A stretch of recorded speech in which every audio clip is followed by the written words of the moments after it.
तो दक्षिण एशिया में एक बहुत ही दिलचस्प खेल शुरू हो चुका है, जहां अमेरिका और ईरान जैसे पुराने दुश्मन एक नई कूटनीतिक बिसात पर आमने सामने हैं। लेकिन इस बार के खिलाड़ी वो वाकई चौंकाने वाले हैं।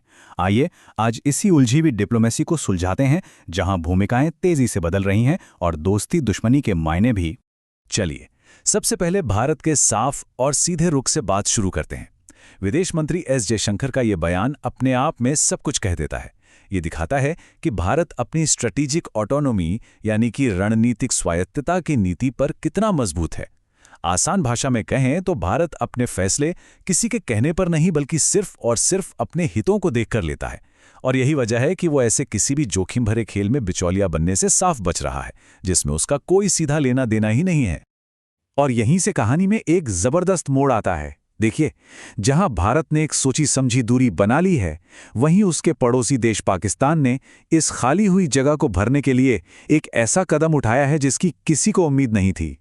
तो हो ये रहा है कि पाकिस्तान अमेरिका और ईरान जैसे दो कट्टर दुश्मनों के बीच तनाव कम करने के लिए एक मध्यस्थ यानी मीडिएटर के तौर पर खुद को आगे कर रहा है।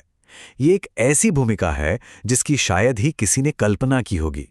देखिए, खबरें ये आ रही हैं कि कुछ अमेरिकी अधिकारी पाकिस्तान के जरिए ईरान से बातचीत का एक नया रास्ता तलाश रहे हैं। और ऐसा क्यों? क्योंकि ईरान ने अमेरिका के भेजे गए दूसरे दूतों से मिलने से साफ साफ मना कर दिया है। तो इसने एक नए चैनल की जरूरत पैदा की और पाकिस्तान इस रोल को निभाने के लिए तुरंत तैयार हो गया। अब सबसे बड़ा और वाजिब सवाल ये उठता है कि आखिर पाकिस्तान इस आग से क्यों खेल रहा है? मतलब इस बेहद जोखिम भरे दांव के पीछे उसका अपना क्या फायदा छिपा है? इस सवाल का जवाब पाकिस्तान की अपनी मजबूरियों और उसकी महत्वाकांक्षाओं दोनों में छिपा है। आइए एक एक करके इसके पीछे के मकसद को समझने की कोशिश करते हैं। इस पूरी मध्यस्थता के पीछे पाकिस्तान के लिए कई फायदे हो सकते हैं। पहला और सबसे जरूरी, अमेरिका से आर्थिक मदद मिलने की उम्मीद। दूसरा, देश में जो भयंकर ऊर्जा संकट है उसे ईरान पाकिस्तान गैस पाइपलाइन के जरिए हल करना। तीसरा, बलूचिस्तान सीमा का वो पेचीदा मुद्दा जो ईरान और पाकिस्तान दोनों के लिए सिरदर्द बना हुआ है। और आखिर में, दुनिया में अपनी छवि को सुधारना और ये साबित करना कि वो भी बड़े वैश्विक मसलों को सुलझाने की काबिलियत रखता है। ये तो हो गई पाकिस्तान की उम्मीदों और सपनों की बात। लेकिन क्या यह मिशन वाकई कामयाब हो सकता है? चलिए अब जरा जमीनी हकीकत पर नजर डालते हैं, जो एक बिल्कुल ही अलग और कहीं ज्यादा मुश्किल तस्वीर पेश करती है। और यही तो मिलियन डॉलर का सवाल है। क्या पाकिस्तान के पास वाकई वो ताकत, वो विश्वसनीयता और वो प्रभाव है कि वो दो कट्टर दुश्मनों के बीच कोई सुलह करा सके? इस मिशन की सबसे बड़ी और शायद कभी न पार की जाने वाली चुनौती है अमेरिका और ईरान के बीच का गहरा अविश्वास। दोनों देशों के बीच दशकों पुरानी दुश्मनी है। अमेरिका ने तनाव कम करने के लिए अपना एक 15 सूत्रीय प्रोग्राम भेजा है, जिसे ईरान पहले ही सिरे से खारिज कर चुका है। ईरान ने जवाब में अपना 5 सूत्रीय कार्यक्रम सामने रख दिया है। ये टकराव इतना गहरा है कि किसी भी तीसरे पक्ष के लिए इसे पाट पाना लगभग नामुमकिन सा लगता है। अब बात करते हैं खुद पाकिस्तान की अपनी सीमाओं की। पूरी दुनिया में उसे लंबे समय से अमेरिका का एक सहयोगी देश माना जाता है, तो फिर वो एक निष्पक्ष यानी न्यूट्रल मध्यस्थ कैसे हो सकता है? उसका अपना इतिहास ईरान के खिलाफ बयानबाजी से भरा पड़ा है। और हकीकत तो ये है कि ग्लोबल स्टेज पर पाकिस्तान का इतना प्रभाव या दबदबा है ही नहीं कि वो इस लेवल की कोई बड़ी डील करवा सके।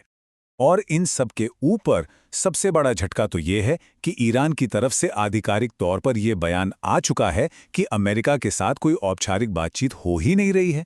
ये एक अकेली बात पूरी मध्यस्थता की कोशिश पर ही एक बहुत बड़ा सवालिया निशान लगा देती है।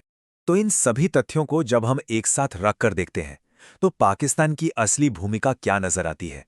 क्या वो सच में एक शांति दूत है या फिर कहानी कुछ और ही है? इस स्थिति को समझने के लिए एक टर्म बिल्कुल सटीक बैठता है, पोस्टमैन डिप्लोमेसी यानी डाकिया कूटनीति। इसका सीधा सा मतलब है कि पाकिस्तान की भूमिका एक संदेशवाहक या कहें कि एक डाकिये से ज्यादा कुछ भी नहीं है। वो बस अमेरिका का संदेश ईरान तक और ईरान का जवाब अमेरिका तक पहुंचा रहा है। लेकिन उसके पास ना तो वो ताकत है, ना वो प्रभाव और ना ही वो निष्पक्षता कि वो कोई असल समझौता करा सके। और अब हम वापस वहीं पहुंचते हैं जहां से हमने शुरू किया था। एक तरफ पाकिस्तान है जो डाकिये की भूमिका में अपनी जगह तलाश रहा है, और दूसरी तरफ है भारत, जिसने अपनी रणनीतिक स्वायत्तता की नीति के तहत खुद को दूसरों की इस लड़ाई से बहुत समझदारी से दूर रखा है। ये दो पड़ोसियों की विदेश नीति में जमीन आसमान का अंतर दिखाता है। तो अंत में ये सवाल सोचना बहुत जरूरी है कि आने वाले समय में वैश्विक मंच पर असली ताकत और प्रभाव किसके हाथ में होगा, उसके जो दूसरों के संदेश पहुंचाकर अपनी प्रासंगिकता ढूंढता है, या फिर उसके जो अपनी शर्तों पर अपना रास्ता खुद तय करता है। इस पूरे मामले पर आपकी क्या राय है, हमें कमेंट्स में जरूर बताइएगा। अगर ये विश्लेषण आपको पसंद आया तो इसे लाइक और शेयर करना ना भूलें और हमारे साथ जुड़े रहने के लिए सब्सक्राइब जरूर करें। धन्यवाद।